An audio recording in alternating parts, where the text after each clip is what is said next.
ఇంకోటి ఈయన చేసినది ఏమంటే రాష్ట్ర పునర్వ్యవస్థీకరణ ఈయన కాదండి ముఖ్యమైన కారకుడు, one of the important persons. ఏం చేసినాడు? 2008 లెటర్ రాసినాడు. ఏమని రాసినాడు?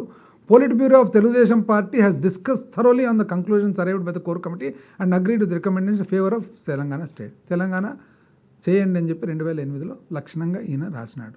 అప్పుడు ప్రధాన ప్రతిపక్షం, అప్పటికే ఎన్నో సంవత్సరాలు మీరు ముఖ్యమంత్రిగా ఉన్నారు, మీరున్నారు. ఆ తర్వాత 2011 మళ్ళా చాలా శ్రీకృష్ణ కమిటీ రిపోర్ట్ వచ్చిన తర్వాత మీరు ఎందుకు ఇంకా ఆ రిపోర్ట్ని ప్రకారం మీరు చేయొచ్చు కదా అని చెప్పి సలహా, ఉచిత సలహా. అంటే ఉచిత సలహా అంటే ఎట్లా అంటే అది పెట్టుబడి లేదనమాట. అంటే పెట్టుబడి ఉండదు, ఇన్కమ్ ట్యాక్స్ ఉండదు, రాయల్టీ ఉండదు, ఉచితం ఉంటుంది అనమాట సలహా. మీరు చేయొచ్చు కదా అనేది. అరే మీ స్టాండ్ చెప్పండి, చెప్పినారు. మళ్ళీ ఏం చేస్తారు? 2012 ఏం చేస్తాడు? కరీంనగర్లో యాత్ర చేస్తూ మళ్ళీ ఏమంటారంటే నేను ఆల్రెడీ 2008 లెటర్ ఇచ్చినాను, తెలంగాణ ఫార్మేషన్కు మేము అనుకూలం, తెలంగాణ ఇవ్వండి మళ్ళీ రాస్తాడు. ఆ తర్వాత మేనిఫెస్టోలో ఏం రాస్తాడు? తెలుగుదేశం పార్టీ అధికారంలోకి వచ్చిన వెంటనే తెలంగాణ రాష్ట్ర ఏర్పాటుకు అవసరమైన రాజకీయ చట్టపరమైన చర్యలు తీసుకుంటాం. మళ్ళా ఆ తర్వాత 2008లో విభజన తీర్మానం వల్ల తెలంగాణకు టీడీపీ 1000 ఏనుగుల బలం వచ్చిందని చంద్రబాబు అన్నారు.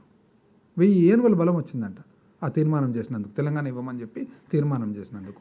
తెలంగాణ సీమాంధ్ర తనకు రెండు కళ్ళ సిద్ధాంతం. ఆ తర్వాత 2 కళ్ళు ఉంటే 2 రాష్ట్రాలని చంద్రబాబు చెప్పాడు. రాష్ట్రం విడిపోతే తెలుగుదేశం పార్టీ జాతీయ పార్టీ అవుతుంది. అంటే రాష్ట్రం విడిపోతే తెలుగుదేశం పార్టీ జాతీయ పార్టీ అవుతుంది.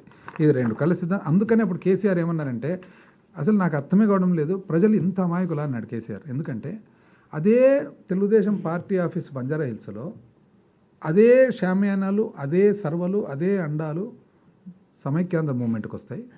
అదే తెలుగుదేశం పార్టీ ఆఫీస్ నుంచి అదే షామియానాలు, అదే అండాలు, అదే సర్వలు, అదే ప్లేట్లు తెలంగాణ మూమెంట్కి వస్తాయి. ఏంది ఇది అసలు?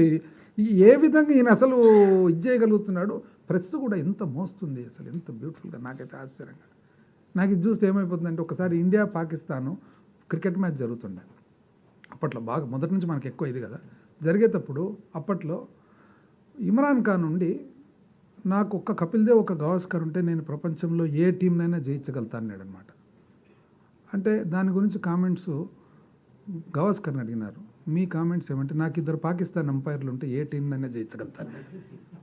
అట్లా ఈ అదృష్టంతో ఈ ప్రసంగిలో ఉన్నట్టుగా ఇంకా ఎంతో జయించుండొచ్చు, ఎంత అదృష్టవంతుడని. ఆ తర్వాత